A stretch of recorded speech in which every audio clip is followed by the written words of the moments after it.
The fencing around the Capitol has come back down. The violence expected over the weekend at the Justice for January 6th event didn't pan out.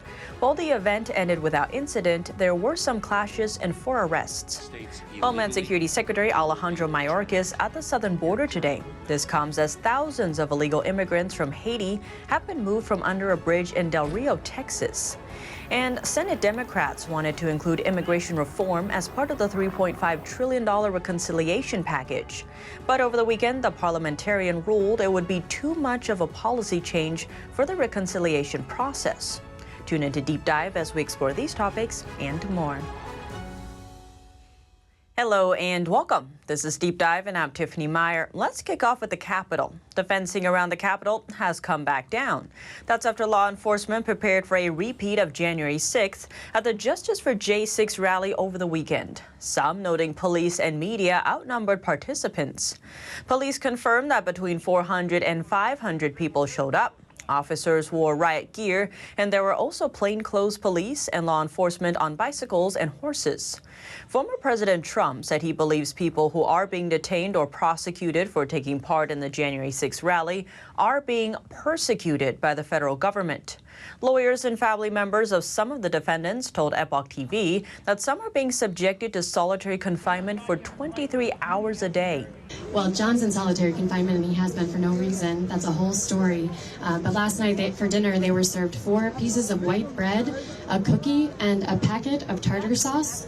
According to them, that's a nutritious meal, and they violated their own rule book on multiple occasions. So I think America needs to become very well versed in the treatment of these men. It's human rights that we're talking about, and it's completely nonpartisan. This has drawn criticism of some Democratic lawmakers. Senator Elizabeth Warren said that type of punishment is cruel and psychologically damaging. She noted that these people haven't been convicted yet. Former Trump aide Matt Brainard organized the event. He said Look Ahead America stands alongside Americans who want the people who rioted violently on January 6th to be imprisoned.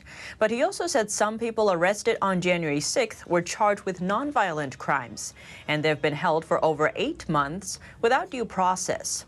He said the event is calling for fair trials for them.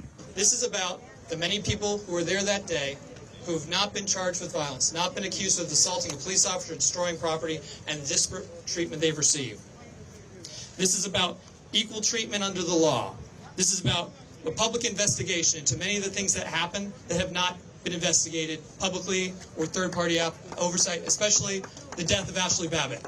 He said it was a civil rights protest to bring attention to nonviolent protesters at the January 6th rally who were treated differently than others. He mentioned people who protested against Justice Brett Kavanaugh and also entered congressional buildings on Capitol Hill where public servants were still working inside.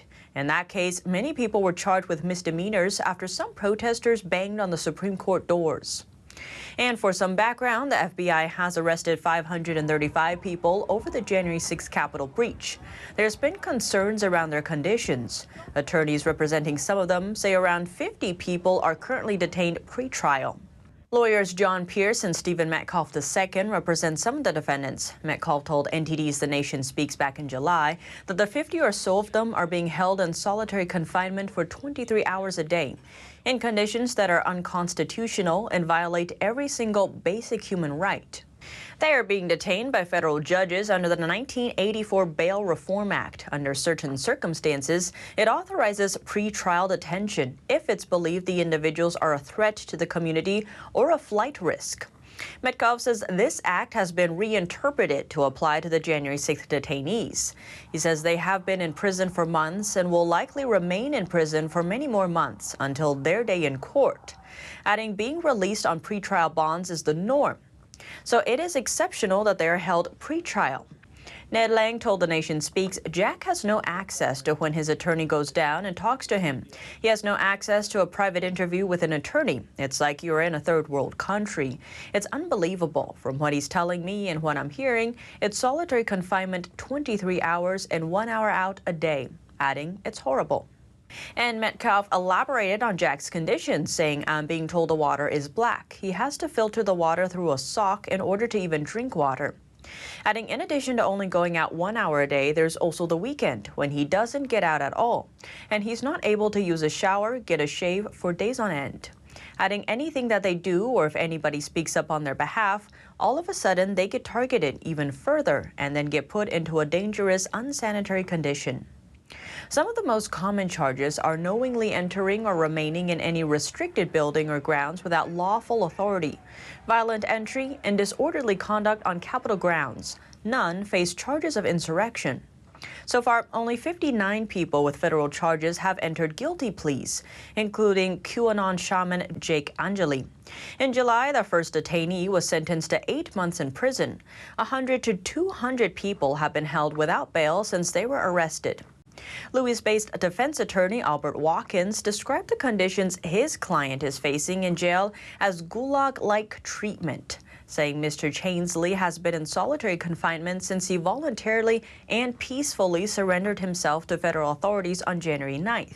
His mental health and emotional well-being are significantly challenged, adding his ability to focus on his own defense has been encumbered. He was not violent or disorderly or destructive in any matter. He was not armed. He did not threaten. There is no end in sight. His only reliable, unmonitored contact with the outside world is his attorney, me. He is alone. Attorney Joseph McBride has called Amnesty International because he claims the DOJ and prison officials have allowed guards to beat his client. McBride has also stated on the record that dozens of those currently held for January 6 matters have been held in solitary confinement 23 hours a day. Now, let's turn to the southern border. Homeland Security Secretary Alejandro Mayorkas is visiting the border today. He had a warning for those attempting to enter the U.S. illegally. If you come to the United States illegally, you will be returned. Your journey will not succeed, and you will be endangering your life and your family's lives. This administration is committed to developing safe, orderly, and humane pathways for migration, but this is not the way to do it. Now, as for the thousands who gathered in Del Rio, Texas, the Department of Defense says it will help move them. Pentagon officials say the plan is to move them to other Customs and Border Protection processing facilities. Thousands of undocumented people have created a makeshift camp under the Del Rio International Bridge. Thousands have already been moved from under the bridge. Authorities say 3,300 have been moved over the last 2 days, and that number is expected to increase in the days to come. We're working around the clock to expeditiously move migrants out of the heat elements and from underneath this bridge to our processing facilities in order to quickly process and remove individuals from the United States. And Mayorkas says they added about 600 agents to gain control of the situation. Of course, we are increasing the frequency and size of the repatriation flights. The border is not open, and people should not take the perilous journey here. We are returning people to other countries. That's after Haitians crossing from Mexico into Del Rio for almost 3 weeks. The United States blocked the crossing over the weekend and started flying some people back home. The mayor tweeting he is grateful to receive an immediate plan of action. We have much more resources that are being delivered to the Del Rio area, including state and federal equipment, manpower, logistical support. At its height, the number of illegal immigrants gathered under the bridge was about half the size of Del Rio's population. The Democrat mayor asking President Biden, where is the plan to protect our southern border? The first flight back to Haiti arrived Sunday afternoon. One deported woman said she left Haiti to find a better future because her country's economy is unable to provide opportunities. If jobs could be created, we would never have exposed ourselves to this misery in other countries. Haiti's prime minister pledged to help the expelled Haitians and implore them to try to build a future in Haiti. Authorities say they are working with source and transient countries to accept migrants who previously resided in those countries. They are also working to return individuals to Haiti and other countries of origin. Over the next month, officials say the DoD will provide air transport and supplement current CBP efforts. They are expected to wrap on or before October 20th. And Senate Democrats wanted to include immigration reform as part of the $3.5 trillion reconciliation package. But over the weekend, the parliamentarian ruled it would be too much of a policy change for the reconciliation process. The parliamentarian is a nonpartisan official. He wrote that, quote, changing the law to clear the way to legal permanent resident status is tremendous and enduring policy change that dwarfs its budgetary impact. This marks a blow to the Biden administration's efforts in providing legal status to millions of undocumented immigrants in the U.S. The reconciliation route would have allowed Democrats to pass politically contentious immigration changes with only 50 Senate votes, as opposed to the usual 60 required. The plan would have provided green cards for dreamers, temporary protected status holders, and undocumented essential workers. And now, before we end, Citizen Kane, considered to be the greatest film of all time, is celebrating its 80th anniversary. And to mark the special occasion, it's going to be re-released in select theaters on the big screen. The film centers around the rise and fall of publishing tycoon Charles Foster Kane, played by Orson Welles. Released in 1941, it was nominated for 9 Academy Awards and 1 for Best Writing. Fathom Events is hosting the 2-day release along with Turner Classic Movies. The first big screen showing was on Sunday the 19th. The next one is on Wednesday, September 22nd. Check out Fathom Events to find the nearest theater playing Citizen Kane. But what do you think? Let me know below. Thanks for tuning in to Deep Dive. I'm Tiffany Meier, and see you soon.